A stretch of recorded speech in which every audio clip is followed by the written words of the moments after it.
Innal hamdalillah nahmaduhu wa nasta'inuhu wa nastaghfiruh wa na'udzu billahi min shururi anfusina wa min sayyiati a'malina. May yahdihillahu fala mudhillalah wa may yudlil fala hadiyalah. Wa asyhadu an la ilaha illallah wahdahu la syarikalah wa asyhadu anna Muhammadan abduhu wa rasuluh sallallahu alaihi wa ala alihi wa ashabihi wa man tabi'ahum bi ihsanin ila yaumil qiyamati, amma ba'du. Kaum muslimin, para pendengar hafizakumullah, alhamdulillah kita memuji Allah subhanahu wa ta'ala dan bersyukur atas semua limpahan nikmatnya, karena kita masih diberi taufik dan hidayah untuk tetap berpegang kepada agamanya. Kemudian juga kita diberi taufik oleh Allah untuk hari ini kita bisa bersama-sama mengadakan majelis ilmu, satu kajian ilmu tentang satu masalah yang sangat penting dalam Islam, yaitu masalah tentang manisnya iman, masalah tentang indahnya Islam, yang ini merupakan satu hal yang sangat perlu untuk kita ketahui, kita pelajari dan kita fahami dengan baik, agar nantinya menjadi pendorong bagi kita untuk lebih semangat lagi memperbaiki dan mengkaji ulang pemahaman Islam kita, untuk selanjutnya kita bisa mengamalkan agama Islam ini dengan baik dan benar. Kaum muslimin, para pendengar hafizakumullah, agama Islam adalah agama yang diturunkan oleh Allah subhanahu wa ta'ala untuk kebahagiaan hidup dan kesenangan hidup bagi manusia, untuk menyelesaikan semua problem dan masalah yang mereka hadapi. Oleh karena itulah Allah subhanahu wa ta'ala menjanjikan kebaikan hidup di dunia sebelum nantinya terlebih-lebih di akhirat nanti bagi orang-orang yang berpegang dengan agamanya, bagi orang-orang yang melaksanakan syariatnya. Allah berfirman dalam surat An-Nahl ayat 97, "Man 'amila shalihan min dzakarin aw untha wa huwa mu'minun falanuhyiyannahu hayatan thayyibatan wa lanajziyannahum ajrahum bi ahsani ma kanu ya'malun." Barang siapa yang melaksanakan amalan soleh, barang siapa yang melakukan amalan kebaikan, baik dia itu dari kalangan laki-laki maupun perempuan, dalam keadaan dia beriman, maka balasannya adalah falanuhyiyannahu hayatan thayyibah. Kami akan berikan kepada mereka satu kehidupan yang baik, satu kehidupan yang indah di dunia ini. Kemudian di akhirat nanti kami akan berikan kepada mereka balasan yang lebih baik dari apa yang pernah mereka kerjakan di dunia.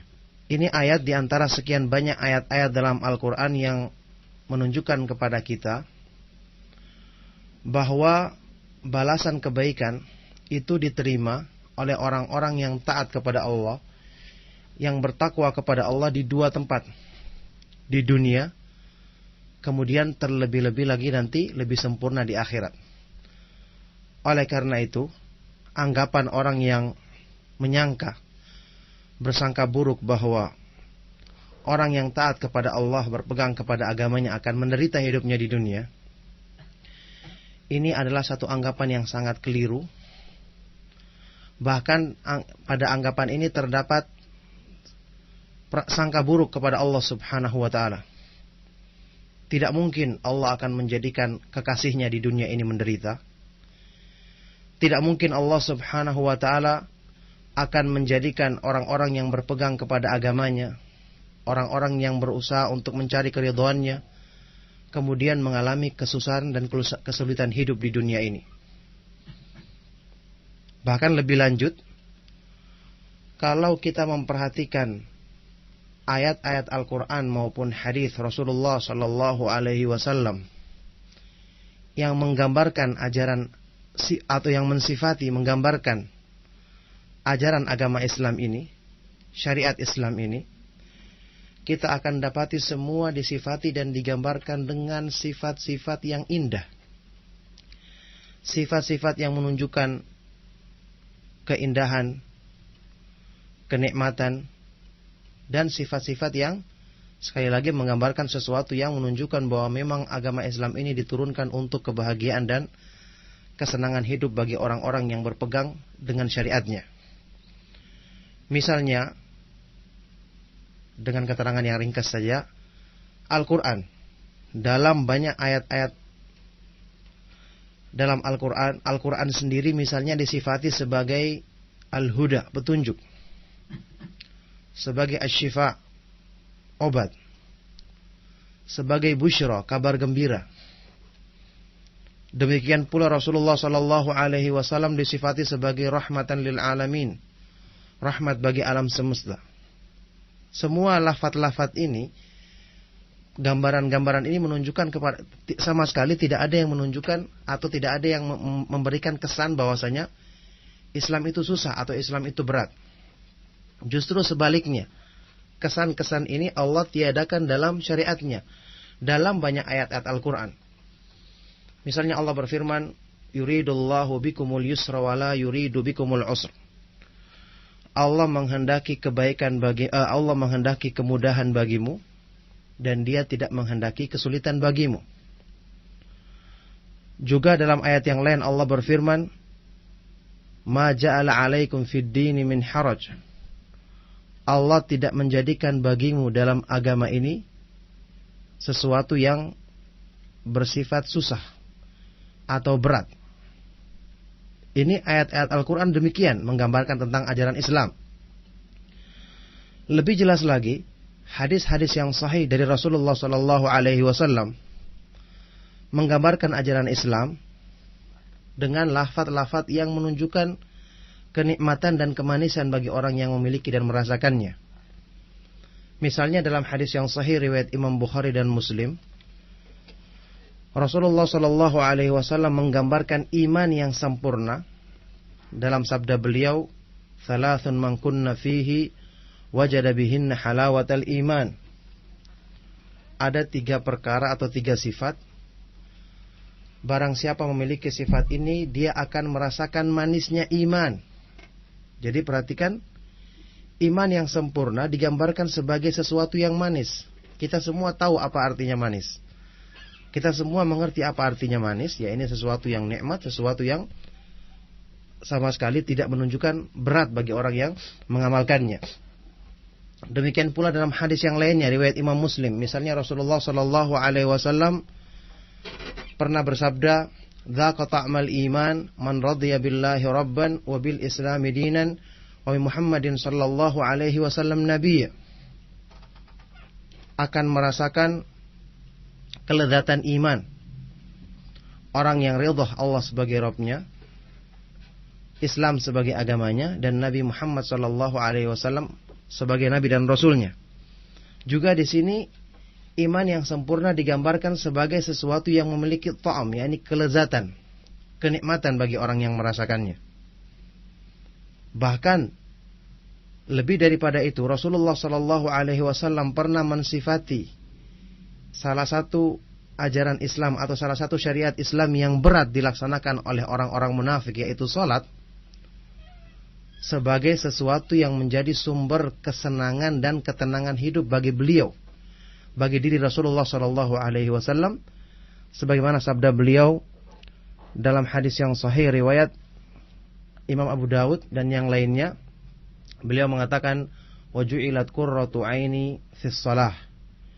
Dijadikan kesejukan hati bagiku, kesenangan hati bagiku, penghibur bagiku ketika aku melaksanakan sholat.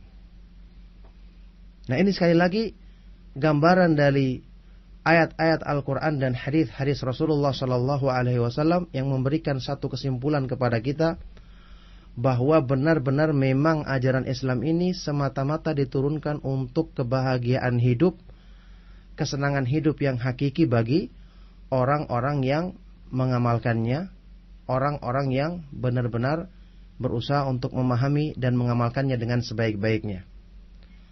Bahkan contoh nyata gambaran kebahagiaan hidup ini telah dirasakan oleh para ulama salafus saleh sebelum kita. Para ulama Ahlus Sunnah wal Jamaah yang terdahulu telah mengungkapkan beberapa ungkapan-ungkapan yang menunjukkan bahwa mereka telah mencapai hal ini. Dalam Al-Quran sendiri Allah subhanahu wa ta'ala mensifati kesempurnaan iman para sahabat Rasulullah sallallahu alaihi wasallam dalam surat Al-Hujurat. Allah berfirman, "Walakinnallaha habbaba ilaikumul imana wa zayyanahu fi qulubikum wa qarraha ilaikumul kufra wal fusuqa wal isyan." Akan tetapi Allah menjadikan kalian itu, wahai para sahabat, cinta kepada keimanan. Wa zayyanahu fi qulubikum, dan Allah menjadikan iman itu indah di dalam hatimu. Zayyana artinya menjadikannya seperti perhiasan dalam hatimu, sesuatu yang indah, sesuatu yang nikmat dalam hatimu. Wa karraha ilaikumul kufra wal fusuqa wal isyan, dan Allah menjadikan kalian semua benci, muak terhadap kekafiran, kefasikan, dan perbuatan-perbuatan maksiat. Ini gambaran tentang imannya orang-orang yang telah merasakan kelezatan dan kemanisan iman. Demikian pula para ulama setelah para sahabat radhiyallahu taala anhum ajma'in. Ibnu Qayyim al-Jauziyah rahimahullah dalam beberapa kitab beliau seperti Ighathatul Lahfan atau Al-Wabilus Shayyib dan kitab-kitab yang lainnya menukil beberapa ucapan dari para ulama Ahlus Sunnah yang terdahulu yang menggambarkan kenikmatan dan kemanisan hidup yang mereka rasakan dengan memahami dan mengamalkan agama ini. Misalnya salah seorang di antara mereka ada yang pernah mengatakan, "Lau alimal muluku wa abna'ul muluki ma nahnu fihi lajaladuna 'alaihi bisuyufihim." Seandainya para raja dan para putra-putra raja, para pangeran, seandainya mereka itu mengetahui kenikmatan hidup yang kami rasakan dengan memahami dan mengamalkan agama Islam ini, maka pasti mereka akan menggunakan pedang-pedang mereka, menggunakan senjata-senjata mereka untuk memerangi kami agar bisa merebut kenikmatan tersebut. Di sini beliau menggambarkan, ulama salaf ini menggambarkan, memperbandingkan kenikmatan hidup yang dirasakan oleh sekelompok manusia yang mungkin dianggap oleh kebanyakan manusia sebagai orang yang paling bahagia hidupnya, yaitu para raja, karena mereka punya harta, punya kekuasaan, punya perhiasan dunia, sehingga manusia mungkin merasa mereka lah yang paling enak dan paling indah hidupnya di dunia. Tapi dia menggambarkan, membandingkan dengan kenikmatan yang dirasakan oleh orang-orang yang berpegang kepada agamanya, sampai dia mengatakan, kalau seandainya para raja itu mengetahui kenikmatan yang kami rasakan dengan memahami dan mengamalkan agama ini, pasti mereka akan menggunakan senjata-senjata mereka untuk memerangi kami agar bisa merebut kenikmatan tersebut dari kami. Tapi sayang mereka tidak mengetahuinya, maka mereka pun tidak berusaha untuk merebut kenikmatan itu. Bahkan lebih jelas lagi, salah seorang ulama Ahlus Sunnah yang terkenal, yaitu Syekhul Islam Ibnu Taimiyah rahimahullah, pernah mengucapkan satu ucapan yang sangat terkenal dan masyhur dari beliau. Beliau pernah mengatakan, "Inna fid dunya jannatan man lam yadkhulha la yadkhulu jannatal akhirah." Sesungguhnya di dunia ini ada sorga yang barang siapa belum masuk ke dalam sorga di dunia ini, maka dia tidak akan masuk ke dalam sorga di akhirat nanti. Ini gambaran yang sangat jelas yang menggambarkan kepada kita bahwa betul-betul para ulama tersebut telah merasakan kenikmatan iman yang beliau gambarkan dengan sorga di dunia, yang sekali lagi tentu saja ini hanya bisa dirasakan oleh orang-orang yang telah benar-benar berpegang dengan ajaran Islam, telah benar-benar mencapai kemanisan iman, telah benar-benar merasakan kesempurnaan iman dalam dirinya. Untuk meringkas waktu, setelah keterangan singkat saya sampaikan tadi tentang dalil-dalil dari Al-Quran maupun dalam sunnah Rasulullah SAW, bahkan dengan pernyataan atau ungkapan dari para ulama Ahlus Sunnah, sekarang mestinya di dalam hati kita, di dalam hati para pendengar, mungkin timbul satu pertanyaan. Kalau digambarkan bahwasannya Islam itu indah, iman itu manis, ibadah kepada Allah Subhanahu wa ta'ala itu adalah sumber kebahagiaan, tapi pada kenyataannya mengapa masih banyak di antara kita, termasuk mungkin saya sendiri yang menyampaikan materi pada malam hari ini, masih banyak di antara kaum muslimin yang belum merasakan hal ini. Banyak di antara kita, ya terus terang saja, tidak perlu mungkin sholat subuh, tidak perlu mungkin sholat malam. Yang sudah kita ketahui, sholat malam adalah satu ibadah yang sangat berat. Syukur-syukur sudah bisa kita laksanakan, apalagi kalau sampai kita bisa merasakan nikmat atau manisnya. Sedangkan sholat subuh saja yang jelas-jelas wajib, masih banyak kita melaksanakannya sambil ngantuk-ngantuk, sambil malas-malasan, menunjukkan kita belum merasakan kemanisan iman tersebut. Padahal orang yang merasakannya jelas-jelas itu perasaan tersebut, kenikmatan tersebut timbul dalam hatinya, bukan dibikin-bikin. Kenikmatan iman itu, kemanisan iman itu adalah kemanisan yang benar-benar bersumber dari dalam hati, sehingga seseorang yang memilikinya, dia menganggap ibadah itu sebagai satu kebutuhan, satu kesenangan yang dia ingin lakukan terus-menerus. Karena kenikmatannya timbul dari dalam hati, bukan dibikin-bikin. Jadi contohnya seperti ini, kita banyak belum merasakannya. Sholat misalnya, apalagi seperti ibadah yang kelihatan agak berat ya, seperti puasa. Kita laksanakan sambil haus, merasakan lapar. Ini menunjukkan jelas kita belum mencapai apa yang saya gambarkan dalam ayat-ayat maupun hadis-hadis tadi sebagai hakikat daripada Islam, hakikat daripada iman, yaitu kemanisan dan kelezatan bagi orang yang berpegang dengannya. Maka saya ingin kembalikan kepada para pendengar Roja FM untuk mungkin memberikan jawaban pertanyaan dari saya, bagaimana caranya mengkompromikan antara keterangan yang saya sampaikan tadi dengan kenyataan yang dialami oleh kebanyakan kita saat ini, yaitu belum bisa merasakan kenikmatan dan kebahagiaan ketika beribadah dan mendekatkan diri kepada Allah Subhanahu wa taala. Apa sebabnya yang menjadikan hal ini sampai terjadi pada diri kebanyakan kaum muslimin saat ini?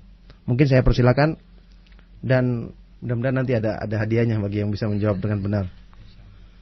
Ya, kepada para pendengar, demikian tadi secara ringkas penjelasan dari pembahasan atau tema kita malam hari ini tentang manisnya iman. Dan sebagaimana yang disampaikan oleh Ustaz, juga ada pertanyaan yang sangat bagus, dan kami tunggu jawabannya dari antum. Dan menjawab pertanyaan yang diajukan oleh Ustaz, fadhal, baik ikhwan maupun akhwat, untuk tema kita malam hari ini, apakah ada alamat atau tanda yang zahir tentang seseorang muslim yang telah merasakan manisnya iman itu sendiri? Jelas saja yang namanya tanda-tanda bagi seorang muslim yang telah merasakan nikmatnya iman tadi, seperti yang saya sebutkan dalam hadis tadi, sebenarnya sudah ada jawabannya. Sewaktu Rasulullah mengatakan, waju'ilat qurratu aini fis shalah, dijadikan kesenangan bagiku, penghibur bagiku ketika aku melaksanakan sholat. Artinya Rasulullah SAW itu kalau menghadapi satu masalah, menghadapi satu kekalutan dalam hidup, tidak seperti yang dilakukan oleh orang sekarang, misalnya ke pantai atau ke gunung ya. Beliau cukup dengan melaksanakan sholat, subhanallah, karena dia telah merasakan hal ini, telah menjadikan sholat itu, ibadah itu sebagai satu kebutuhan yang benar-benar bisa menyelesaikan semua problem dalam dirinya. Ini gambaran umum atau ciri-ciri umum bagi orang yang merasakan hal tersebut. Ya, bagi siapa yang mau mencoba menjawab, mungkin saya ulang kembali pertanyaannya, atau saya peringkas ya, saya lebih sederhanakan. Sudah kita gambarkan tadi, Islam itu indah, iman itu manis. Tapi mengapa kebanyakan orang saat ini belum bisa merasakan manisnya iman tersebut? Lebih ringkas tadi, sesuatu yang manis tidak dirasakan oleh orang sebagai yang manis. Apa sebabnya? Itu lebih ringkas pertanyaannya mungkin. Iya, sudah jelas ya pada pendengar, sesuatu yang manis ya, tetapi tidak bisa dirasakan manis. Antum bisa menyampaikan jawabannya di line telepon 702-41411, dan atau mungkin oleh SMS juga, fadhal, silahkan antum bisa di line telepon 0817819195. Kita angkat telepon dulu. Assalamualaikum. Waalaikumsalam warahmatullahi. Dengan siapa Pak? Dari Ibnu Ahmad. Ibnu Ahmad di mana? Sulawesi. Iya. Baik. Langsung dengan Ustaz. Ya, mau jawab pertanyaan Pak ya? Iya. Ya, silakan. Mungkin pertama jahil atau tidak berilmu. Iya. Jadi dalam melakukan amalan itu asal. Jadi tidak dasari dengan ilmu. Akhirnya Assalamualaikum. Assalamualaikum warahmatullahi wabarakatuh. Iya, dari Ibnu Ahmad di Cilengsi ya. Jawabannya sudah mendekati, tapi belum kepada sasaran yang dituju. Gimana ini? Kita lemparkan Ya, lagi sekali kita lagi. kumpulkan dulu Ustaz jawaban-jawabannya nanti. Iya. Iya. Silakan di belakang Ibnu Ahmad nih di Cilengsi. Bagi para pendengar, antum bisa memberikan jawabannya. Tapi kita angkat kembali. Assalamualaikum. Waalaikumsalam. Dengan siapa Pak, di mana? Ahmad dari Cilengsi juga. Ahmad dari Cilengsi juga ini. Oh, tadi Ibnu Ahmad ya. Iya. Anaknya jangan-jangan ini. Cilengsinya di mana ini? Saya nggak tahu, baru pindah. Oh, gitu, Masya Allah. Ya. Iya. Silakan. Saya bilang zaman sekarang orang tidak merasakan halawat iman. Karena dari Pak Ustadz yang hadis yang pertama dibilang an yakunallahu wa rasuluhu ahabbu ilaihi mimma siwahuma. Jadi zaman sekarang kita melihat banyak orang isi lebih ahabbu ilaihi minallahi wa rasulih. Ya, yang kedua an yuhibbul mar'a ma yuhibbu illa lillah. Kalau zaman sekarang orang mencintai orang karena mungkin kedudukannya atau kekayaannya, yang dari hadis yang Pak Ustaz lanjutkan wajulat rasain fi shalah. Kalau yang pernah dulu saya baca, kalau Rasulullah merasa agak ada satu hal yang dia tidak suka, dia memerintahkan Bilal untuk azan untuk sholat. Karena itu sholat itu adalah satu hal yang bisa al-abdi wa rabbih. Jadi menyambungkan ke Allah, satu hal yang silatum bainal qalb. Jadi itu yang saya bisa nyampaikan. Ini Pak Ahmad ini dari luar Jawa kayaknya. Hah? Dari mana ini Pak Ahmad ini? Pak Ahmad? Iya. Antum ditanya Ustaz. Iya. Kayaknya dia bukan orang Jawa. Itu saja jawabannya. Ya. Pak Ahmad? Jawabannya Cukup ya? Iya. Ya, jazakallah khair. Iya. Ya, assalamualaikum. Waalaikumsalam. Iya, tadi dari Pak Ahmad. Masih tunggu jawabannya lain, Ustaz? Iya. Tapi silakan para pendengar di belakang Pak Ahmad dan Ibnu Ahmad. Kita akan Ustaz. Assalamualaikum. Assalamualaikum. Ya, dengan siapa Pak, di mana? Abu Abdillah Mutiara. Abu Abdillah di Mutiara. Ya. Iya, silakan. Assalamualaikum. Waalaikumsalam warahmatullahi wabarakatuh. Ustaz, ana ada satu pertanyaan. Pemarah itu sifat muslim yang kurang baik. Bagaimana cara menggapai manisnya iman? Ya. Demikian. Anda mungkin bisa jawab pertanyaan Ustaz dulu Pak tadi. Nyoba dulu Mau jawab. nyoba Tidak ya, jawab? Ustaz ya. Mau- Assalamualaikum. Itu saja. Oh, iya. Waalaikumsalam warahmatullahi wabarakatuh. Biar dulu nanti. Kita angkat Ya. di belakang. Karena nanti jawabannya itu. Iya, nyambung Ustaz ya. Nyambung. Abu Abdillah di Mutiara, silakan bagi para pendengar, kita masih tunggu di belakang Ibnu Ahmad, Pak Ahmad dan Abu Abdillah. Iya, sudah. Assalamualaikum. Waalaikumsalam. Dengan siapa Pak, di mana? Dari Afid. Pak Hafid di Wanaherang ya? Iya. Iya. Silakan dengan Ustaz. Karena untuk meraih kemanisan iman itu sendiri, orang harus merasakan pahitnya dulu. Jadi, sedangkan tabiat manusia sendiri itu nggak tidak menyukai kepahitan, gitu. Jadi pengennya itu manis terus, nggak mau pahit. Jadi sedangkan untuk meraih kemanisan orang harus merasakan pahit dulu. Sedangkan jalan untuk meraih kemanisan itu kan orang harus belajar, bertahan, istiqomah, itu aja. Iya. Terima kasih. Terima kasih ya. Assalamualaikum. Assalamualaikum warahmatullahi wabarakatuh. Jazakallah khair dari Pak Hafid di Wanaherang. Jawabannya cukup Masya Allah, cukup tegas dan lugas. Ya, silakan di belakang Bapak Hafid ya. Siapa lagi bagi antum? Pertanyaan ya, bagi antum yang juga ingin menanyakan pertanyaan perihal pembahasan pada malam hari ini. Tema kita adalah manisnya iman. Dan pertanyaan yang diajukan Ustaz, silakan bagi antum yang ingin menjawab secara ringkas tentang manisnya iman ini. Atau kita angkat dulu. Ya, dikecilkan sedikit ya. Waalaikumsalam. Assalamualaikum warahmatullahi wabarakatuh. Dengan siapa, di mana? Dari Abu Panita Abu Konita, di Cilengsi. Cilengsi. Baik, silakan dengan Ustaz jawabannya. Ya, menurut Ana, bentar, dulu. Karena selain dari ilmu yang kecil ya rendah, itu tauhid kita atau kecintaan kita kepada agama, khususnya Allah, tauhid kita kepada Allah itu sangat rendah. Jadi untuk menemukan rasa cinta itu kurang, gitu aja. Terima kasih Pak Abu Konita. Jazakallah khair kepada Abu Konita. Iya. Bagi antum yang mungkin baru bergabung bersama kami, kita sedang mengadakan pembahasan ilmiah dialog interaktif dengan tema manisnya iman dengan narasumber Al-Ustaz Abdullah Taslim. Assalamualaikum. Waalaikumsalam warahmatullahi wabarakatuh. Dari Pak Rahmat di Babakan. Pak Rahmat di Babakan. Baik, silakan Pak jawabannya Pak. Ini kebanyakan manusia ini mengatakan Muslim tapi tidak mencermati dengan kata la ilaha illallah itu sendiri. Jadi kebanyakan salah kaprah dalam mengartikan la ilaha illallah-nya. Dia tidak bisa merasakan manisnya iman. Ya, dari Pak Rahmat Babakan. Baik, silakan bagi antum di belakang Pak Rahmat. Pembahasan kita pada malam hari ini adalah manisnya iman. Ada penelpon, kita angkat kembali. Assalamualaikum. Ya. Assalamualaikum. Assalamualaikum warahmatullahi. Dengan siapa, di mana Ibu? Dengan Umur Robani. Umur Rabbani di Cilengsi. Baik, silakan jawabannya. Mau jawab pertanyaan Iya. ya. Pertama, karena masih mencintai hawa nafsu. Kedua, takut mati dan cinta dunia. Iya. Itu aja. Itu saja. Assalamualaikum. Iya. Assalamualaikum warahmatullahi wabarakatuh. Jazakallahu khair. Wada Umur Rabbani. Ya, tadi jawabannya 2 poin yang sangat penting ya.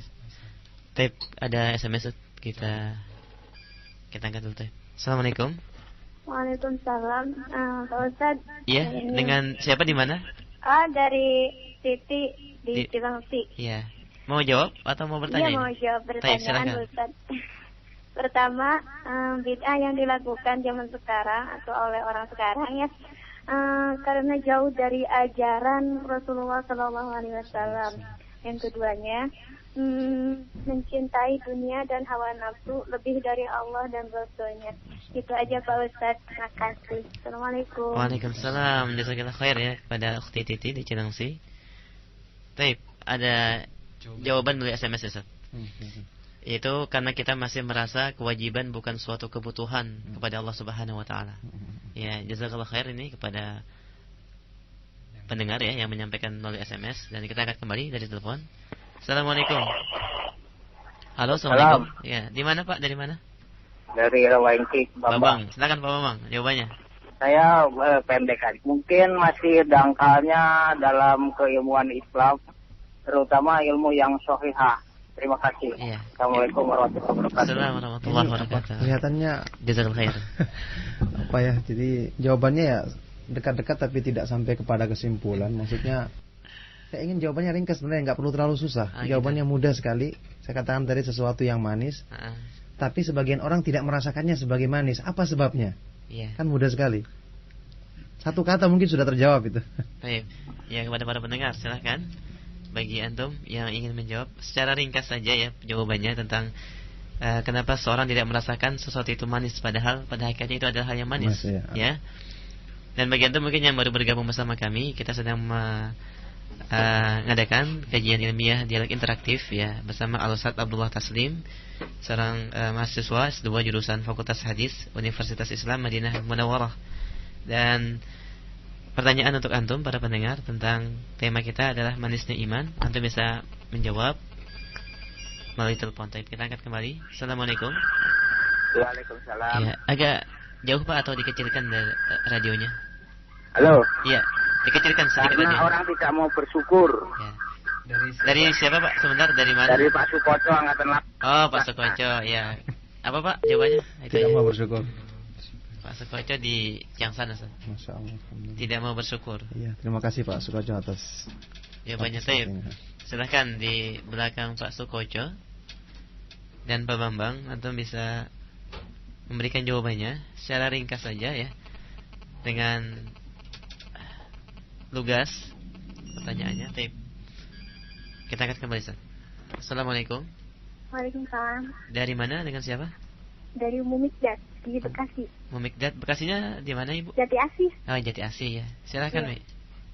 Jawabannya hubudunnya bakarahiyatul maut. Iya. Itu saja.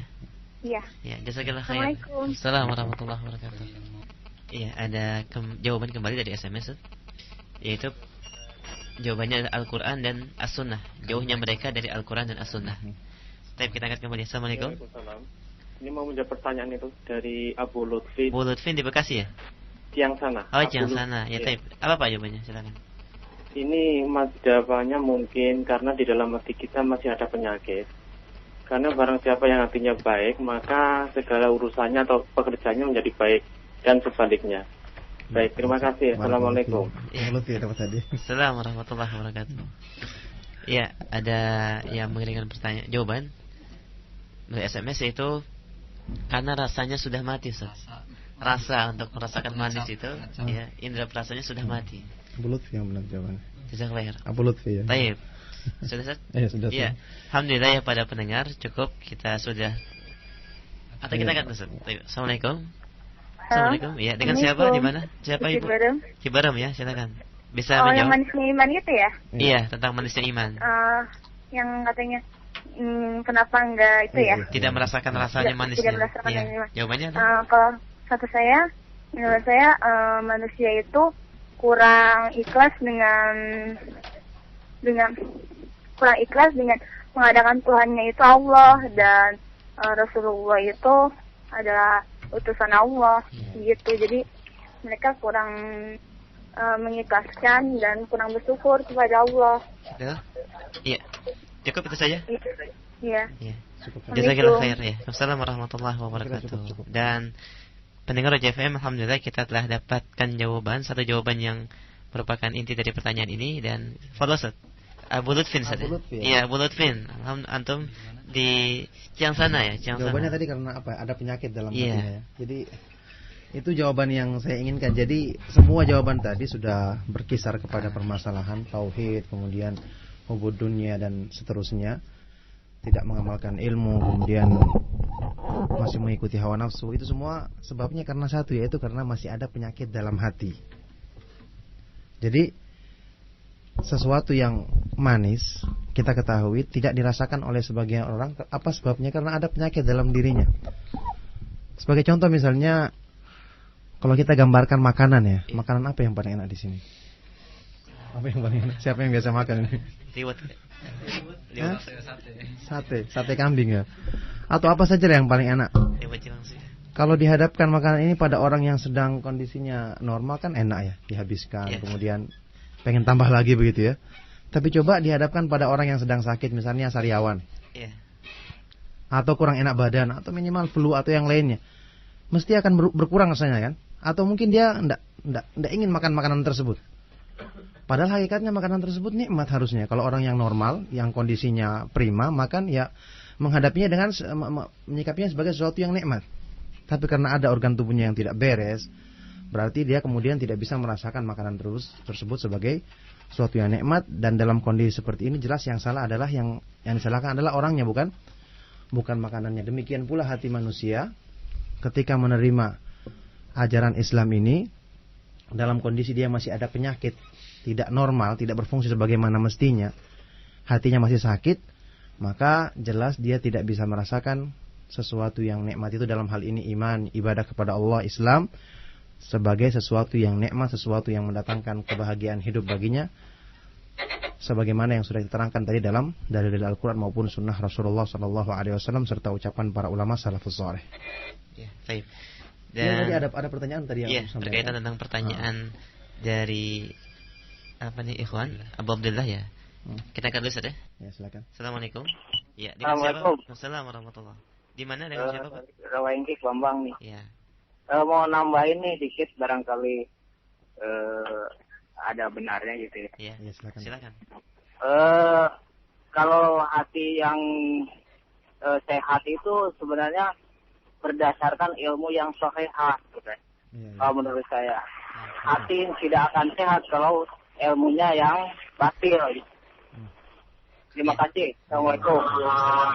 Jazakallah khair Pak Bambang. Ya, itu mau dijelaskan nanti. Iya, baik. Dengan berkaitan dengan pertanyaan amarah ini, Ustaz, di mana merupakan sifat yang dibenci, dan apakah kaitannya dengan manisnya iman seorang itu juga bisa menimbulkan satu sikap seperti ini, marah.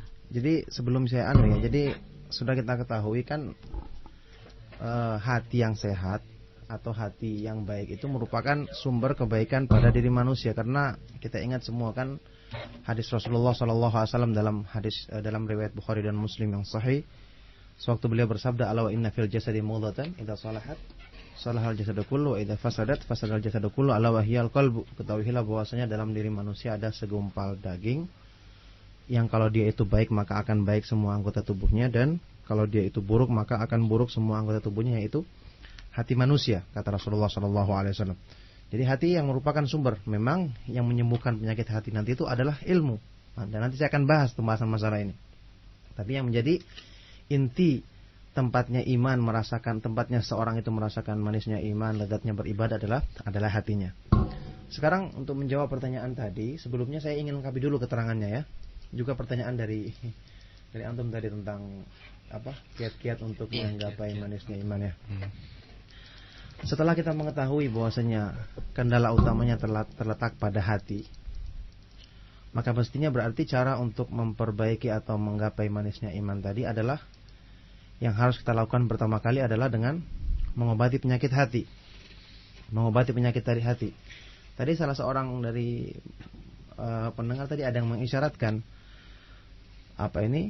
dia nggak bisa merasakan iman kecuali merasakan kepahitan dulu. Maka ini jawabannya juga benar. Merasakan pahitnya dulu. Ini waktu proses pengobatan gitu ya. Sebagaimana orang yang tadi sedang sakit, ya meskipun dia sakit, dia harus memaksakan diri untuk makan makanan yang bergizi untuk menjaga kondisi tubuhnya. Maka demikian pula orang yang sedang sakit imannya, sakit hatinya, ada penyakit dalam hatinya sehingga tidak bisa merasakan manisnya iman, lezatnya beribadah. Awalnya dia harus memaksakan diri agar bisa melaksanakan ibadah meskipun berat. Thalabul ilmi, mempelajari tauhid, kemudian sunnah Rasulullah SAW meskipun berat untuk menyembuhkan penyakitnya. Inilah nanti yang merupakan makna kalau kita dapati sebagian dari hadis-hadis Rasulullah yang mengesankan Islam itu berat. Ini cuma awalnya saja, proses pengobatan. Pada waktu proses pengobatan seperti misalnya sabda Rasulullah SAW, huffatil jannatu bil makari wa huffatin naru bisyahwat. Surga itu dilingkupi dengan hal-hal yang makar, ini berat, yang tidak disukai oleh hawa nafsu. Demikian pula ini juga yang merupakan makna sabda Rasulullah SAW, ad-dunya sijnul mu'min wa jannatul kafir, dalam Sahih Muslim. Dunia itu adalah penjara bagi orang-orang yang beriman dan surganya bagi orang-orang kafir. Ini semua pengertiannya adalah dalam masa-masa pengobatan, mestinya seorang itu merasa berat, maka dia harus bersungguh-sungguh untuk mengobati penyakitnya dulu. Yang disinilah hikmah daripada Allah Subhanahu wa Ta'ala menjadikan ini untuk menguji, memisahkan siapa orang-orang yang sungguh-sungguh, orang-orang yang benar-benar beriman, dan siapa orang-orang yang berdusta dalam masalah ini. Yang kemudian sesuai dengan kesungguhan manusia lah dalam mempraktekkan cara mengobati penyakit hati yang saya akan jelaskan nanti insyaallah. Sesuai dengan itulah nantinya Allah berikan hidayah kepada manusia untuk bisa mencapai kesempurnaan iman, karena Allah menjanjikan dalam Al-Quran, walladzina jahadu fina lanahdiyannahum subulana, dan orang-orang yang bersungguh-sungguh di jalan kami, mereka itulah orang-orang yang akan kami berikan hidayah kepada mereka untuk bisa menempuh jalan-jalan kami. Ibnu Qayyim sewaktu menafsirkan ayat ini mengatakan, Allaqa subhanahu al-hidayata bil jihad fa akmalun nasi hidayatan a'dhamuhum jihadan. Dalam ayat ini Allah menggantungkan antara hidayah darinya dengan kesungguhan manusia, perjuangan manusia. Maka orang yang paling sempurna mendapatkan hidayah dari Allah Subhanahu wa Ta'ala adalah orang juga yang paling besar dan paling sungguh-sungguh dalam perjuangan untuk memperbaiki diri. Nah, kemudian secara singkat, cara untuk mengobati penyakit hati itu tersimpul dalam 3 terapi, seperti yang diterangkan oleh Ibnu Qayyim dalam kitabnya Ighatsatul Lahfan.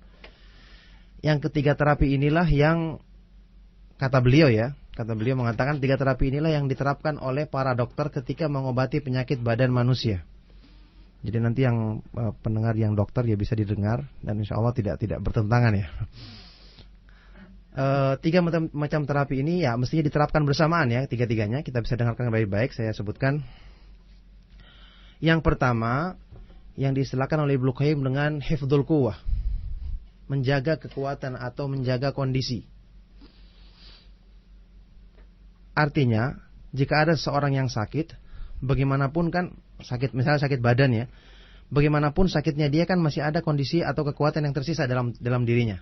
Maka harus dijaga kekuatan ini karena penting untuk melawan penyakit dalam tubuh tersebut. Demikian pula hati manusia, bagaimanapun hatinya orang yang beriman ada penyakitnya, tetap masih ada kehidupannya, ada kekuatannya, maka harus dijaga kekuatan ini. Bagaimana caranya menjaga kekuatan hati? Jelas, menjaga kekuatan hati yang paling utama adalah dengan membaca Al-Quran, dengan merenungkan maknanya, dengan merenungkan kandungannya, menghayatinya. Berzikir kepada Allah Subhanahu wa Ta'ala juga dengan menghayati maknanya. Dan yang paling utama juga adalah dalam masalah ini mempelajari ilmu-ilmu yang bermanfaat, terutama ilmu tentang tauhid.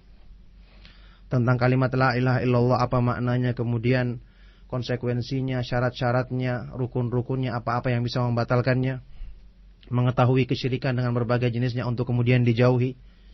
Ini jelas merupakan sumber kekuatan hati yang paling utama. Apalagi nanti tentang ilmu tauhid asma wa sifat, mengenal nama-nama dan sifat-sifat Allah Subhanahu wa taala, ini merupakan sumber dan sumber kekuatan yang paling tinggi, yang paling besar bagi hati manusia. Demikian juga mempelajari sunnah Rasulullah sallallahu alaihi wasallam dalam beliau melaksanakan ibadah. Ini merupakan sumber kekuatan. Oleh karena itulah kalau kita perhatikan sebenarnya, mengapa Al-Qur'an, di sebagian ayat-ayat Al-Qur'an, dalil-dalil Al-Qur'an dan sunnah itu disebutkan dengan kata-kata sultan. Jam berapa ini? Disifati dengan kata-kata sultan. Kata Ibnu Abbas, kullu sultanin fil Qur'an fahuwa hujjah. Semua kata-kata sultan dalam Al-Qur'an artinya adalah hujjah. Banyak ayat-ayatnya, seperti misalnya firman Allah dalam surat Al-Imran, sanulqi fi qulubil ladzina kafarur ru'ba bima asyraku billahi ma lam yunazzil bihi sultana. Akan kami masukkan ke dalam hatinya orang-orang kafir itu perasaan gentar, perasaan takut, karena mereka menyekutukan Allah dengan sesuatu yang Allah tidak turunkan sultan, dalil atau keterangan ilmu tentangnya. Kenapa sampai dinamakan dalil Al-Quran dan Sunnah itu, ilmu dari Allah itu sebagai sultan? Padahal kita sudah ketahui sultan itu artinya adalah sesuatu yang memiliki kekuasaan dan kekuatan. Karena memang pada hakikatnya seperti itu. Ilmu itu kalau kita isi dalam diri kita, maka dia akan menguatkan diri kita, bahkan bisa mengarahkan diri kita untuk semakin kita mempelajarinya, maka kita pun semakin dibimbing untuk semakin baik dan semakin mendekatkan diri kita kepada Allah Subhanahu wa taala. Ini juga ada pembahasannya yang kalau kita bahas sekarang juga butuh waktu lagi. Yang jelas ini yang pertama. Jadi terapi yang pertama tadi saya katakan hifdzul quwwah, menjaga kekuatan atau kondisi. Yang kedua, terapi yang kedua yaitu yang beliau istilahkan, Ibnu Qayyim istilahkan dengan al-himyatu minal mu'dhi. Penjagaan dari penyakit-penyakit lain. Jadi badan yang sudah ada penyakitnya, jangan dimasukkan penyakit lain, karena ini semakin memperburuk kondisinya. Demikian pula hati manusia, sudah ada penyakitnya, sudah ada kotoran dari perbuatan maksiat di masa lalu, jangan ditambah dengan maksiat lagi. Jangan semakin dikotori, karena kedudukan perbuatan maksiat pada hati manusia seperti kedudukannya kuman-kuman penyakit pada badan manusia. Oleh karena itu cara untuk melakukan terapi yang kedua ini, penjagaan dari penyakit-penyakit lain adalah berusaha menjauhi perbuatan maksiat dan sebab-sebab yang bisa membawa kepadanya, dan sebesar-besar perbuatan maksiat yang tentu saja semakin memperparah dan bahkan bisa mematikan hati sekaligus adalah perbuatan syirik dengan berbagai jenisnya. Kemudian setelah itu urutan kedua adalah perbuatan bid'ah. Setelah itu adalah perbuatan maksiat yang lainnya, dan mungkin ini sudah sering dibahas di pengajian-pengajian dari Roja FM ini. Itu terapi yang kedua. Kemudian terapi yang ketiga, yang beliau istilahkan dengan istifragul mawadil fasidah. Mematikan kuman-kuman yang merusak, kuman-kuman penyakit yang merusak, atau menghilangkan pengaruh-pengaruh jelek, noda-noda hitam akibat dari perbuatan maksiat dalam hati kita. Sudah kita jaga kondisinya, yang pertama tadi. Yang kedua, sudah kita usahakan dijauhkan dari penyakit-penyakit lain yang semakin memperparah keadaannya. Yang ketiga, kita harus membinasakan penyakit dalam tubuh tersebut. Dikasih minum pil supaya bunuh kuman penyakitnya. Dalam hal ini bagi hati manusia adalah melakukan hal yang bisa menghilangkan noda-noda hitam atau pengaruh-pengaruh jelek yang sudah membekas dalam hati, yang sudah ada dalam hati akibat dari perbuatan maksiat di masa lalu, yaitu dengan cara apa? Dengan cara tobat dan istighfar. Minta ampun kepada Allah Subhanahu wa taala, bertobat dengan tobat yang nasuh. Tobat yang sungguh-sungguh dan ikhlas kepada Allah Subhanahu wa taala. Karena tobat yang sungguh-sungguh itu bisa menghilangkan sama sekali sampai tidak berbekas dari perbuatan maksiat dari seorang hamba di masa lalu. Sehingga dalam hadis yang hasan riwayat Ibnu Majah, Rasulullah SAW pernah bersabda, "At-taibu minadz-dzanbi kaman la dzanba lahu." Orang yang telah bertobat dari perbuatan dosanya adalah seperti orang yang tidak pernah berbuat dosa sama sekali. Jadi inilah 3 terapi yang kalau bisa kita lakukan secara bersamaan, dengan jangan lupa meminta dan banyak berdoa kepada Allah Subhanahu wa taala agar dianugerahkan kekuatan untuk kita bisa membersihkan penyakit hati kita dan dimudahkan untuk merasakan manisnya iman. Sambil kita menerapkan 3 hal ini dengan sungguh-sungguh, maka insya Allah dengan itu kita akan dapatkan kesempurnaan iman, kita akan rasakan manisnya iman, dan kita akan jadikan ibadah kepada Allah Subhanahu wa taala itu sebagai sesuatu yang kita butuhkan, yang bisa mendatangkan kesenangan dan kebahagiaan hidup bagi kita semua. Maka demikian kurang lebih, mudah-mudahan memberikan manfaat kepada kita semua.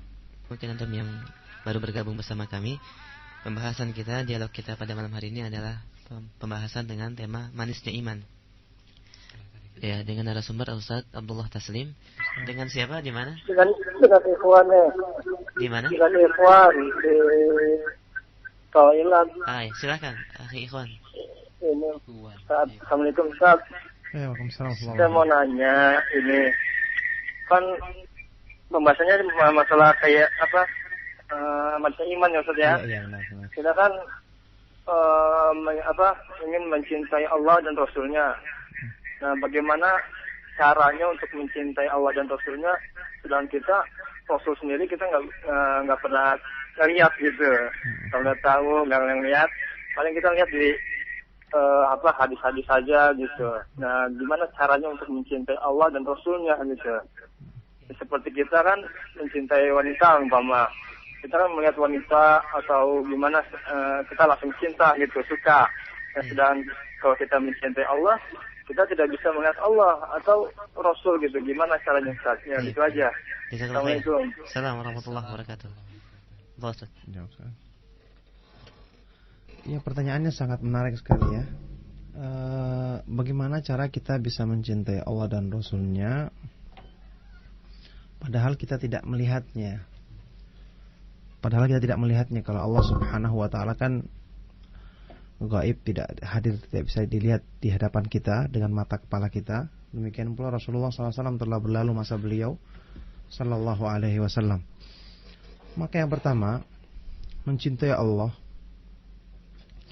itu merupakan salah satu landasan yang penting dari ibadah kepadanya. Kita ketahui secara asal daripada kaidah namanya mencintai, seperti yang disebutkan tadi oleh Pak Ikhwan tadi. Kita mencintai wanita karena kita melihatnya, mengetahui kebaikan-kebaikannya, begitu ya. Maka demikian pula mencintai Allah. Mencintai Allah kita hanya bisa melakukan kalau kita mengenalnya, mengenal Allah Subhanahu wa taala. Dan tidak ada jalan lain untuk bisa mengenal Allah kecuali dengan apa? Kecuali dengan mengetahui dan mempelajari tentang nama-nama dan sifatnya sesuai dengan yang Allah sebutkan bagi dirinya dalam Al-Quran maupun Sunnah Rasulullah Sallallahu Alaihi Wasallam. Dalam Al-Quran maupun Sunnah Rasulullah Sallallahu Alaihi Wasallam yang sahih, hadis-hadis yang sahih, maksudnya seperti itu. Inilah yang saya bilang tadi, termasuk satu cabang dari ilmu tauhid yang sangat penting, bahkan paling penting. Tauhid tentang nama-nama dan sifat-sifat Allah Subhanahu wa taala. Dengan ilmu inilah kita bisa mengenalnya dengan sebaik-baiknya, mengetahui sifat-sifat kemuliaannya, yang dengan mengetahui sifat-sifat kemuliaan ini kita bisa beribadah kepadanya dengan ibadah yang sebenar-benarnya. Misalnya kita mengenal Allah itu memiliki sifat Rahim, memiliki nama Ar-Rahim, yang artinya Allah memiliki sifat Maha Penyayang. Dengan ini kita mengetahui Allah itu memiliki sifat Maha Penyayang, sehingga sewaktu kita berbuat maksiat, kita kembali ingat Allah itu Maha Penyayang, maka saya kembali kepada sifat ini dengan meminta ampun kepadanya, mengharapkan kasih sayangnya agar diberikan rahmatnya kepadaku, sehingga dengan ini aku bisa semakin dekat kepadanya dan bisa mencapai surga, tempat kemuliaannya. Ini caranya untuk kita bisa mendekatkan diri kepada Allah. Oleh karena itulah nantinya orang yang bisa mencintai Allah dengan cinta yang sebenarnya hanyalah orang-orang yang mengenalnya. Semakin besar pengenalan diri seorang hamba kepada Allah, maka semakin besar pula kecintaannya kepada Allah Subhanahu wa taala, yang berarti nanti otomatis setelah itu semakin juga besar perwujudan ibadah dalam dirinya, kepada Allah Subhanahu wa taala. Makanya dalam Al-Qur'an Allah membatasi orang yang bisa memiliki rasa takut cuma orang-orang yang berilmu, yang mengenal Allah, mengetahui ilmu tentang tauhid kepada Allah Subhanahu wa taala. Seperti yang Allah sebutkan dalam firman-Nya, "Innama yakhsyallaha min ibadihil ulama." Sesungguhnya yang benar-benar takut kepada Allah hanyalah orang-orang yang berilmu, orang-orang yang mengenal, yang mengilmui tentang Allah Subhanahu wa taala. Dan dalam hadis yang sahih riwayat Imam Bukhari Muslim, Rasulullah SAW mengatakan, "Innila a'rafukum billahi wa asyaddukum lahu khasyatan." Sesungguhnya aku adalah orang yang paling mengenal Allah di antara kamu semua, dan aku adalah orang yang paling takut kepadanya. Jadi ini pernyataan langsung dari Rasulullah SAW. Jadi tidak ada cara mengenal Allah kecuali melalui pintu ini. Oleh karena itulah dalam Al-Quran ada 2 ayat yang saling menafsirkan. Yang saling menafsirkan untuk menggambarkan kepada kita bahwa ibadah itu, tauhid itu tidak akan dicapai kecuali dengan mengenal Allah.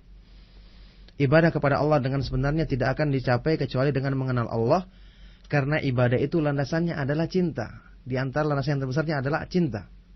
Dan cinta tidak akan bisa kita capai kecuali dengan mengenal Allah dengan nama-nama dan sifat-sifatnya.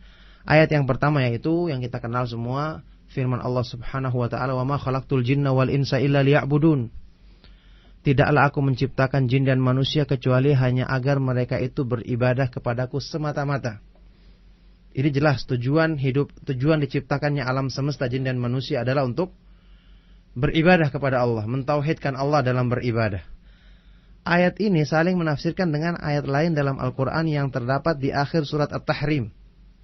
Allah berfirman, "Allahul ladzi khalaqa sab'a samawati wa minal ardi mithlahunna yatanazzalul amru bainahunna lita'lamu annallaha ala kulli syai'in qadiru wa annallaha qad ahata bikulli syai'in ilma." Dialah Allah yang menciptakan 7 lapis langit dan bumi juga seperti itu, yang kemudian keputusan Allah turun di antara langit-langit dan bumi itu. Tujuannya apa Allah menciptakan ini? Lita'lamu, agar kalian mengilmui, mengenal sifat-sifat Allah, yang mana Allah itu ala kulli syai'in qadir, maha menguasai, mampu atas segala sesuatu, dan bahwasanya ilmu Allah Subhanahu wa taala itu meliputi semua makhluknya. Perhatikan, ayat yang pertama menyebutkan tujuan diciptakannya manusia adalah untuk beribadah, untuk mentauhidkan Allah. Ayat yang kedua menjelaskan tujuan penciptaan alam semesta adalah untuk kalian manusia mengenal Allah. Artinya apa? Tauhid kepada Allah, ibadah kepada Allah dengan sebenarnya tidak bisa dicapai kecuali dengan mengenal Allah melalui pemahaman tauhid tentang nama-nama dan sifat-sifatnya, karena cuma dengan itulah bisa seseorang mengenal Allah dengan sebenarnya, yang akhirnya nanti akan menimbulkan kecintaan dalam dirinya, baru dia bisa melaksanakan ibadah kepada Allah dengan yang sebenar-benarnya. Adapun yang kedua, masalah mencintai Rasulullah sallallahu alaihi wasallam. Mencintai Rasulullah sallallahu alaihi wasallam sudah kita ketahui tidak ada cara lain untuk bisa mewujudkan bagi kita orang-orang yang tidak bersama beliau, tidak melihat beliau, kecuali dengan cara mengikuti sunnah beliau, mengikuti sunnah Rasulullah sallallahu alaihi wasallam. Ini juga disebutkan dalam ayat yang kita kenal semua, surat Al-Imran ayat 31. Qul in kuntum tuhibbunallaha fattabi'uni yuhibbukumullah wa yaghfir lakum dzunubakum wallahu ghafurur rahim. Katakanlah ya Rasulullah, umumkan kepada semua manusia, jika kalian benar-benar mencintai Allah, maka ikutilah aku. Ikutilah sunnah Rasulullah sallallahu alaihi wasallam. Ikutilah cara-cara Rasulullah sallallahu alaihi wasallam dalam beribadah. Maka dengan itu Allah akan membalas cintamu dan akan mengampuni dosa-dosamu. Jadi syarat untuk diterimanya pengakuan cinta seseorang kepada Allah adalah mengikuti sunnah Rasulullah sallallahu alaihi wasallam. Oleh karena itu, seorang imam ahlu tafsir yang terkenal yaitu Imam Ibnu Katsir rahimahullah, sewaktu menafsirkan ayat yang mulia ini, beliau mengatakan apa? Beliau mengatakan dalam tafsirnya, hadhil ayatul karimatu hakimatun ala kulli man idda'a mahabbatallahi wa laysa huwa ala tariqatil muhammadiyyah fa huwa kadhibun fi da'wahu fi nafsil amri hatta yattabi'a asy-syar'al muhammadiyya wad dinan nabawiyya fi jami'i aqwalihi wa af'alihi wa ahwalihi. Ayat yang mulia ini merupakan hakim pemutus, merupakan penentu, pemberi hukum bagi semua orang yang mengaku mencintai Allah, tapi dia tidak mengikuti petunjuk dan contoh yang dibawa oleh Rasulullah sallallahu alaihi wasallam dalam mendekatkan diri kepada Allah, maka orang ini dianggap dusta dalam pengakuannya sampai dia mau mengikuti syariat Rasulullah sallallahu alaihi wasallam dan agama yang beliau bawa dalam semua ucapan, perbuatan dan keadaan beliau sallallahu alaihi wasallam. Jadi tidak ada pengakuan yang diterima kecuali dengan pengakuan orang-orang yang membuktikannya dengan mengikuti sunnah Rasulullah sallallahu alaihi wasallam. Itu mungkin jawaban ringkasnya. Baik, demikian tadi jawaban untuk Bapak Iwan ya di Rawaingkek. Atau mungkin ada sedikit pertanyaan tambahan ya mengenai hal ini. Ya, Ustaz, kita sudah jelas sekali ya tadi menyimak bagaimana tafsir dari Ibnu Katsir yang menjelaskan makna ayat tadi, Ustaz ya. Tapi ada satu ironi yang muncul di masyarakat kita di Indonesia khususnya, bahwa bagi mereka begitu yang tidak merayakan Maulid Nabi contohnya, tidak mencintai Rasul, ini bagaimana Ustaz? Cinta yang macam apa yang seperti ini Ustaz? Ya. Jadi permasalahan yang sudah sebutkan tadi, kecintaan kepada Allah itu bukan cuma sekedar pengakuan. Kalau cuma sekedar mengaku, semua orang bisa mengaku mencintai Allah. Sampai orang-orang yang munafik saja kan mengaku mencintai Allah kalau dengan pengakuan. Tapi pengakuan itu kan harus ada bukti. Buktinya adalah dengan mewujudkan kecintaan tadi dalam artian mendekatkan diri kepada Allah sesuai dengan apa yang Allah inginkan. Karena ibadah itu bukan berdasarkan kemauan masing-masing manusia. Karena kalau ukurannya kemauan masing-masing manusia, pertimbangan masing-masing manusia, perasaan masing-masing manusia, semua orang punya perasaan, semua orang punya pertimbangan. Ya, ini perasaan manusia kan relatif sifatnya. Kadang-kadang ini disukai, yang lain tidak suka dan seterusnya. Maka oleh karena itu ibadah itu harus kita, yang namanya ibadah itu bukan sesuatu yang dianggap baik, tapi berdasarkan ketentuan dari Allah. Olehnya misalnya, para ulama sewaktu mendefinisikan ibadah. Apa definisi ibadah itu supaya kita tahu apa sih yang namanya ibadah itu? Ibnu Taimiyah rahimahullah sewaktu menyebutkan definisi ibadah dalam kitabnya Ubudiyah, beliau mengatakan al-ibadatu huwa ismun jami'un likulli ma yuhibbuhu Allah wa yardahu minal aqwali wal a'mali adh-dhahirati wal batinah. Ibadah itu adalah satu nama atau satu istilah yang mencakup segala sesuatu yang dicintai dan diridhai oleh Allah Subhanahu wa taala berupa perkataan atau perbuatan yang lahir maupun batin.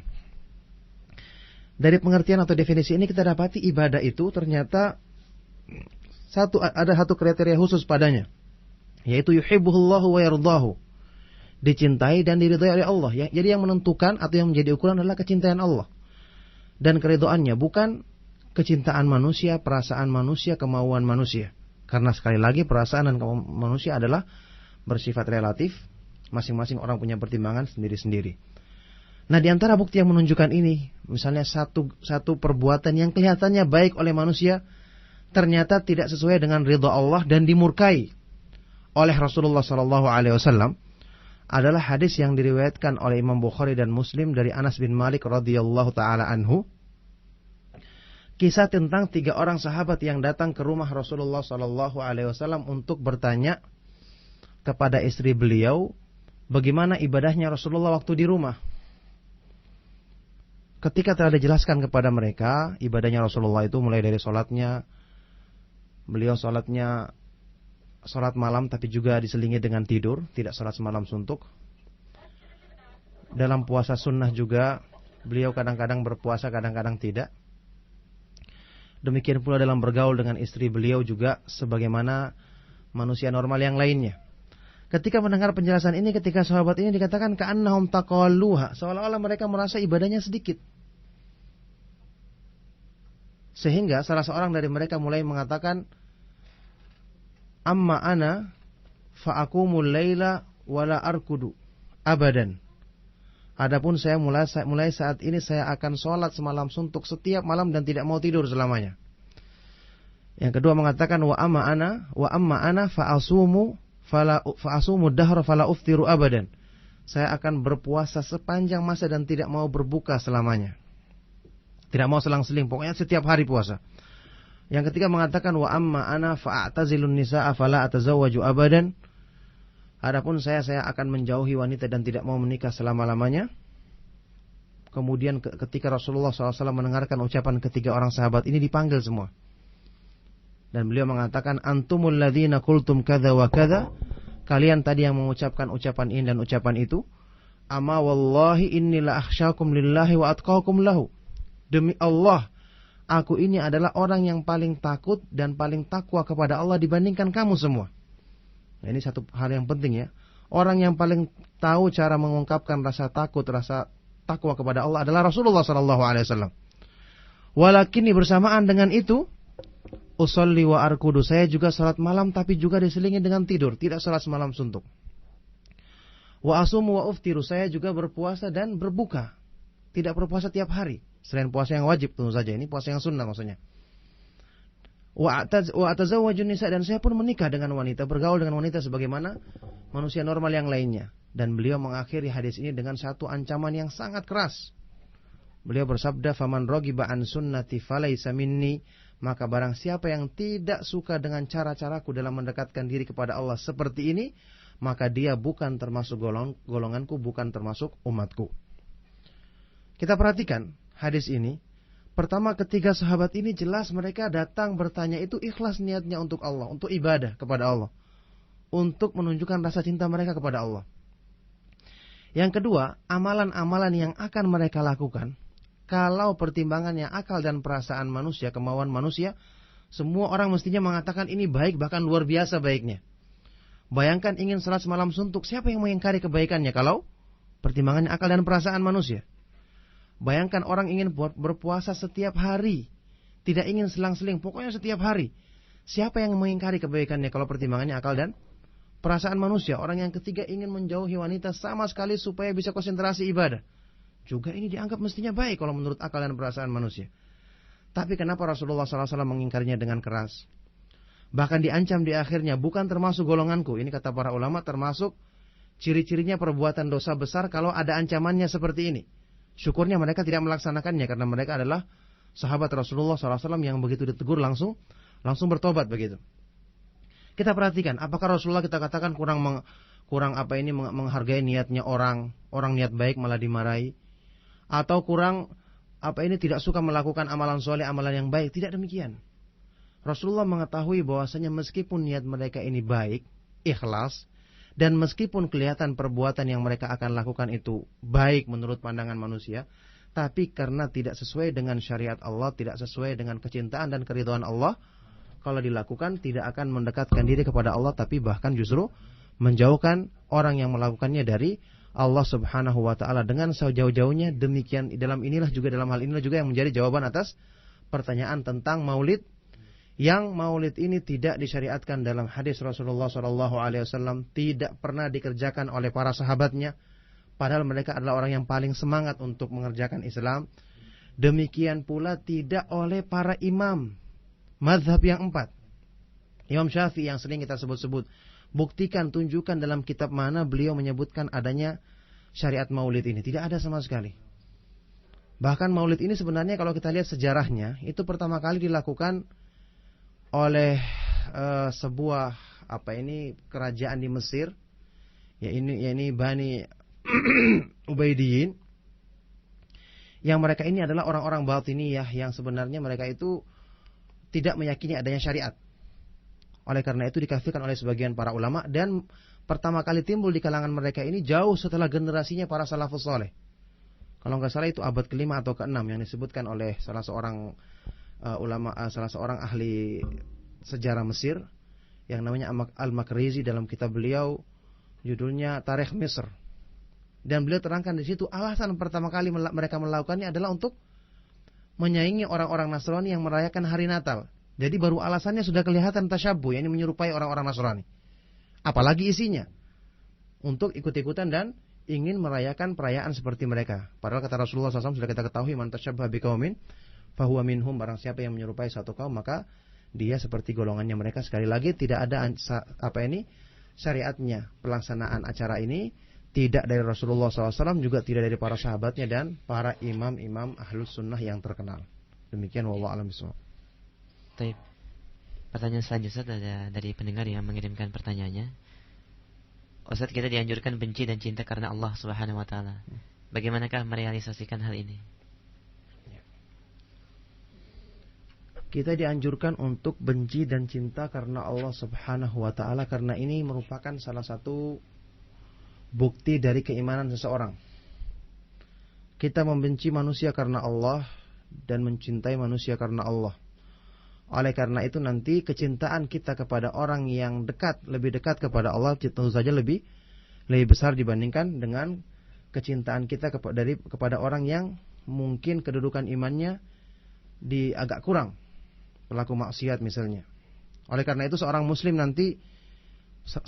pelaku maksiat misalnya, kita mencintai dia karena keimanannya, sekaligus pada saat yang bersamaan kita membenci dia karena perbuatan maksiatnya. Maka yang pertama kali yang perlu kita tanamkan dalam diri kita, kita harus mencintai kecintaan kita dengan sempurna setelah kepada Allah dan Rasulnya Shallallahu Alaihi Wasallam, yaitu secara umum kepada orang-orang yang paling takwa kepada Allah, yaitu dari kalangan para nabi alaihi wassalatu wassalam, kemudian para sahabat Rasulullah Shallallahu Alaihi Wasallam. Oleh karena itu diantara ciri-cirinya orang yang menyimpang sesat adalah orang-orang yang mencela para nabi, demikian pula mencela para sahabat Rasulullah Sallallahu Alaihi Wasallam. Setelah itu, kaum muslimin yang lainnya kita cintai mereka sesuai dengan kadar keimanan mereka, dan kita membenci mereka sesuai dengan kadar perbuatan maksiat mereka. Termasuk dalam masalah ini, konsekuensi dari kita mencintai sesama muslim, kita harus berusaha untuk menasihati mereka. Jadi penjelasan kita tentang masalah maulid, kita berusaha untuk mengingkari yang namanya misalnya bid'ah, ini harus kita lakukan.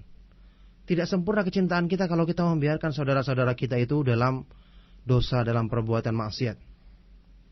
Kata Rasulullah SAW dalam hadis yang sahih riwayat Bukhari Muslim kan, la yu'minu ahadukum hatta yuhibba li akhihi ma yuhibbu li nafsihi.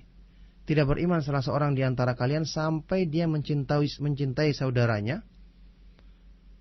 mencintai pada saudaranya satu kebaikan sebagaimana dia mencintai kebaikan itu bagi dirinya sendiri. Jadi termasuk membiarkan orang berbuat maksiat, tidak mengingkari maksiat mereka, sebagaimana yang dilaksanakan oleh sebagian kelompok saat ini, sekedar berkumpul, katanya sekedar bersatu tanpa ada pengingkaran. Jadi yang penting bisa berkumpul, masalah akidah nanti dulu dibahas. Ini satu sebenarnya bukan kecintaan, bukan persatuan, ini namanya pengkhianatan seperti ini. Karena kecintaan yang tidak dilandasi dengan saling menegur dalam kesalahan, ini bukan kecintaan namanya. Rasulullah SAW dalam hadis yang sahih riwayat Imam Bukhari menyebutkan satu wujud persaudaraan yang hakiki. Beliau mengatakan, unsur akhaka zaliman aw madluman. Ya Rasulullah, kata Rasulullah SAW, tolonglah saudaramu, baik dalam keadaan dia berbuat zalim, membuat aniaya, atau dia dianiayai. Ada yang bertanya, ya Rasulullah, ansuruhu idza kana madluman, ara'aita in kana zaliman kaifa ansuruhu? Ya Rasulullah, aku mungkin menolong dia kalau dia dianiaya. Tapi kalau dia sendiri yang berbuat aniaya, dia sendiri yang berbuat zalim, berbuat jahat, bagaimana aku menolong dia? Kata Rasulullah, tamna'uhu wa fi riwayatin tahjizuhu minadh-dhulmi fa inna dzalika nasruhu. Caranya kamu menghalangi dia, menegur dia, menasihati dia dari perbuatan jeleknya, perbuatan zalimnya, karena itulah bentuk pertolonganmu kepada dia. Jadi dalam hal ini masalah kecintaan, persaudaraan, persatuan, itu sama sekali tidak boleh sampai menafikan atau meniadakan adanya saling menasihati.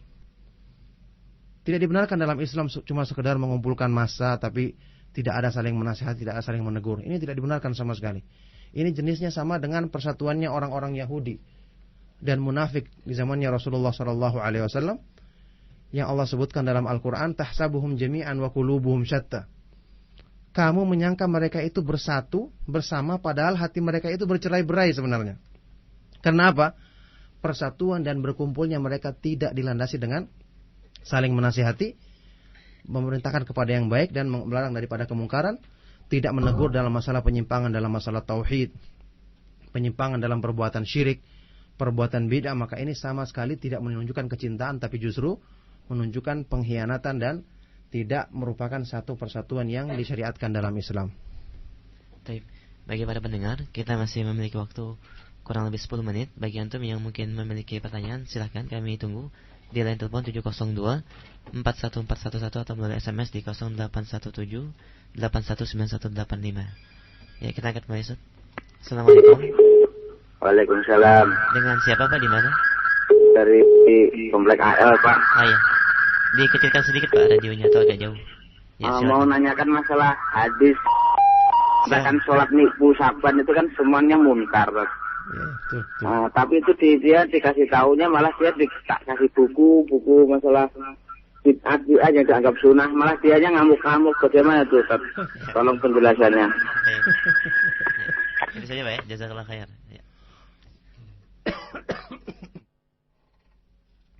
Allahul musta'an. Jadi ini semoga Allah membalas siapa tadi Pak siapa ini? Pak, kebaikan Pak Sukoco dan semangatnya Pak Sukoco untuk mendakwai orang, yang mudah-mudahan Allah memperbanyak orang yang seperti Pak Sukoco ini di Indonesia ini.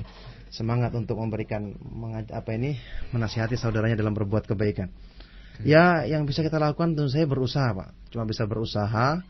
Adapun masalah hidayah adalah di tangan Allah Subhanahu wa taala. Yang jelas kita berusaha semaksimal mungkin untuk menasihati kaum muslimin, karena kita yakin memang di negara kita ini masih banyak orang-orang yang jahil. Sebenarnya mungkin mereka kalau paham ya mau menerima mungkin. Karena kita tahu wataknya orang Indonesia kan ya lembut-lembut begitu ya secara umum. Kata sebagian ulama di Saudi waktu menegur kita, mereka mengatakan kenapa orang Indonesia tidak bisa menerima dakwah. Padahal kalau dilihat misalnya gambaran yang nyata orang Indonesia di sana kan kelihatan waktu musim haji. Paling banyak jumlahnya tapi paling mudah diatur katanya begitu. Mestinya asal waktu mereka itu kan mudah-mudah sebenarnya. Berarti kaliannya yang keliru kata mereka begitu. Ini kata para ulama di sana Pak begitu. Jadi yang kita lakukan adalah berusaha untuk kita doakan ya di belakang mereka untuk mereka mudah menerima dakwah. Kemudian kita berusaha untuk berlaku lemah lembut kepada mereka, karena bagaimanapun asalnya dakwah itu adalah lemah lembut. Rasulullah SAW kan disifati dalam Al-Quran, fabima rahmatin minallahi linta lahum walau kunta faddan ghalidhal qalbi lam faddu min hawlik. Karena rahmat dari Allah lah maka engkau bersikap lunak dan lemah lembut kepada mereka ya Rasulullah. Kalau seandainya kamu itu orangnya keras dan kaku hatinya, maka mereka akan lari dari sisimu. Maka ini sifatnya dakwah. Kita membawa dakwah ini sudah kita ketahui banyak yang kita ingkari, yang kita nasihati, maka jangan diperberat dengan cara-caranya yang tidak baik. Jadi kita berusaha menasihati semampu kita. Dan alhamdulillah cara yang Bapak lakukan itu sudah sangat bagus sekali dengan memberikan buku. Kalau mungkin nyampaikan langsung dia malah lebih tersinggung lagi, maka sampaikan buku adalah cara yang bagus. Kemudian juga dengan ceramah-ceramah yang mungkin lebih mengena untuk dia bisa menerimanya. Ini semua usaha kita. Adapun masalah hidayah sekali lagi bukan di tangan kita. Jangankan kita, Rasulullah SAW saja Allah katakan tentang beliau, innaka la tahdi man ahbabta walakinnallaha yahdi man yasha. Sesungguhnya engkau ya Rasulullah tidak bisa memberikan hidayah kepada orang yang kamu cintai, tetapi Allah dialah yang memberikan hidayah kepada orang yang dikehendakinya. Yang jelas mudah-mudahan Allah memberikan balasan kebaikan kepada Pak Sukoco dan memperbanyak orang-orang seperti dia di Indonesia ini. Amin. Baik, pada pendengar, bagi antum yang mungkin masih memiliki pertanyaan, kita tunggu satu penelpon lagi. Masih tersisa waktu 5 menit untuk antum bertanya. Ada yang masuk, kita angkat. Assalamualaikum. Waalaikumsalam. Dengan siapa? Iya, dengan siapa di mana? Dengan Siti yang tadi. Oh iya, mau bertanya dengan Ustaz silakan. Iya. Ini kalau ada pertanyaan ya. Satu, bagaimana dengan orang yang melakukan sholat, puasa, bahkan ceramah sekalipun, tapi dia masih mencintai musik karena alasannya musik itu seni katanya. Dan yang nomor 2, apakah ada musik Islamik? Itu aja Pak Ustaz. Assalamualaikum. Assalamualaikum warahmatullahi wabarakatuh. Jazakallah khair ya. Iya. Bagaimana orang yang berpuasa kemudian sholat bahkan berceramah tapi masih menyukai musik? Ya, semoga Allah memberi hidayah kepada dia lah.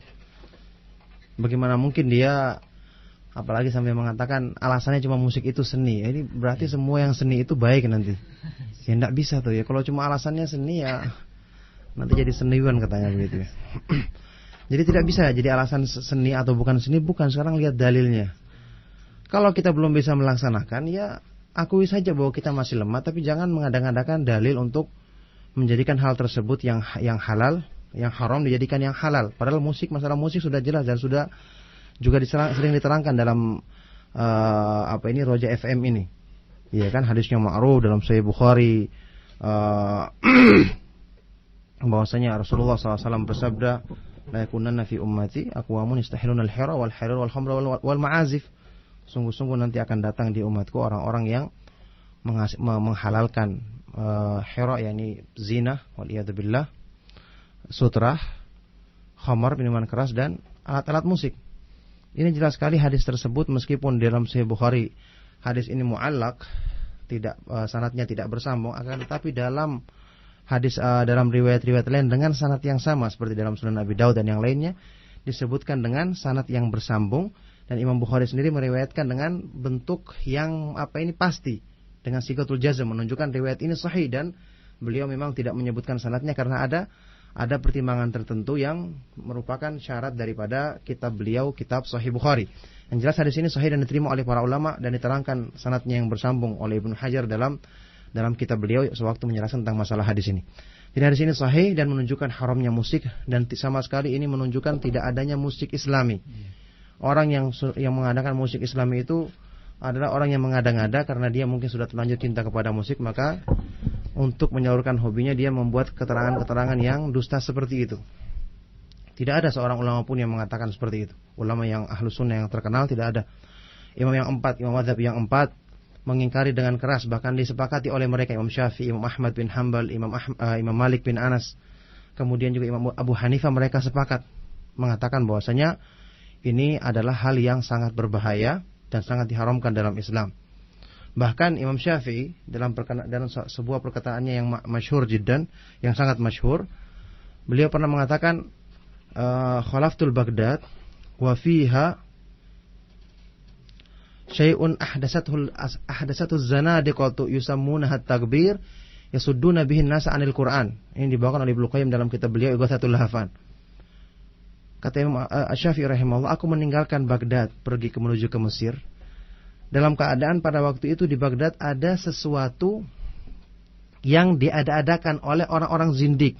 Orang zindik itu orang-orang munafik ya, yang mereka namakan sesuatu ini sebagai at-takbir, yang dengannya mereka menghalangi manusia dari Al-Quran. Takbir itu apa artinya? Takbir itu kata Ibnu Qayyim artinya adalah bentuk-bentuk syair yang isinya itu untuk kezuhudan, isinya mengajak kepada zuhud dan tidak cinta kepada dunia. Artinya isinya baik-baik saja, tapi karena bentuknya seperti musik, seperti nyanyian atau seperti nasyid dan seterusnya, maka meskipun isinya baik, tapi karena yang melakukannya adalah orang-orang zindik, kemudian dengan ini menghalangi manusia dari Al-Quran, maka beliau mengingkarinya dengan keras. Ini padahal yang kelihatan isinya bagus, apalagi seperti yang sudah pakai musik, sudah pakai alat-alat musik yang jelas-jelas keharamannya dalam sunnah Rasulullah SAW, dan sudah banyak pembahasan yang juga disebutkan dalam Roja FM ini tentang yang berhubungan dengan musik. Maka saya cukupkan, dan Ustadz Yazid Abdul Qadir Jawas punya kaset khusus ceramah tentang masalah musik dan membawakan dalil-dalilnya. Silakan bisa nanti mendengarkannya sendiri dan mungkin bisa bertanya di mana tempatnya di Radio FM ini. Silakan. Cukup Ustaz ya? Cukup. Ya, alhamdulillah pada malam hari ini kita telah selesai. Dan mungkin satu tausiah bagi antum untuk kita para pendengar Roja FM. Petikan terakhir dari antum, silakan Ustaz. Ya, alhamdulillah. Sekali lagi setelah melihat perkembangan dakwah salafiyah di Indonesia, alhamdulillah satu hal yang kita syukuri, karena ternyata setelah dakwah salafiyah ini kita jelaskan dengan baik, kita perkenalkan kepada masyarakat, banyak yang menerimanya, dan banyak kesan-kesan buruk yang tadinya lontarkan kepada kita ternyata itu tidak terbukti dan tidak benar. Dan satu pernyataan yang perlu saya sampaikan di sini, alhamdulillah saya selama 7 tahun kurang lebih sampai saat ini belajar di Islamic University Madinah, Universitas Islam Madinah. Yang kami pelajari di sana adalah dalam masalah akidah Ahlus Sunnah wal Jamaah, yang diantara prinsip-prinsip dasarnya adalah kewajiban untuk taat kepada pemerintah Muslim, termasuk dalam hal ini pemerintah Indonesia, kewajiban untuk taat dan tidak memberontak kepada mereka, meskipun kita tetap mengakui harus kewajiban untuk memberikan nasihat kepada mereka. Jadi taat kepada mereka dan tidak boleh memberontak, tapi tetap memberikan nasihat. Cuma cara nasihatnya adalah dengan sembunyi-sembunyi, tidak terang-terangan, karena Rasulullah SAW mengatakan dalam sebuah hadis yang sahih, man arada yang salidhi sultanin fala yubdi alaniyah wal ya'khudh biyadihi fa in qabila minhu wa illa kana adda alladhi ma'alaihi. Barang siapa yang ingin menasihati penguasa, maka hendaknya dia tidak melakukannya dengan terang-terangan. Maka hendaknya dia mengambil tangannya dengan sembunyi-sembunyi menyampaikan nasihat tersebut. Kalau diterima maka syukur, maka kalau tidak maka dia telah menunaikan apa yang menjadi kewajibannya.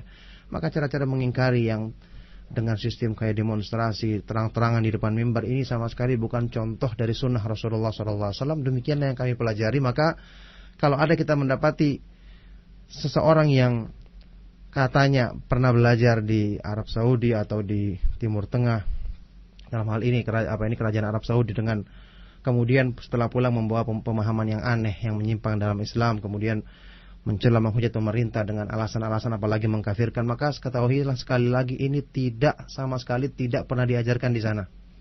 Saya menjadi saksi dan teman-teman yang sana menjadi saksi. Beberapa orang teman-teman seperti kita yang di sana yang alhamdulillah telah menempuh program S2 dan S3 yang kurang lebih yang di S3 sekitar 5 orang. Kemudian yang di S2 sekitar 6 atau 7 orang. Semua sama pemikirannya seperti yang saya katakan saat ini. Meyakini akidah Ahlussunnah wal Jamaah dalam masalah ini yang berhubungan dengan pemerintah untuk mentaati mereka, dan tidak ada yang kami pelajari di sana apa yang sering disebutkan oleh sebagian orang tentang masalah yang berhubungan dengan pemerintah, menghujat apalagi mengkafirkannya dan memberontak kepada pemerintah muslim yang sah. Itu yang saya ingin sampaikan, mudah-mudahan bisa memberi manfaat kepada kita semua. Ya, demikian tadi tausiah yang terakhir disampaikan oleh Al-Ustaz Abdullah Taslim, semoga bisa bermanfaat bagi antum semua. Dan dengan demikian kita akhiri kajian kita dengan kafaratul majlis. Subhanakallahumma wa bihamdika asyhadu an la ilaha illa anta astaghfiruka wa atubu ilaik.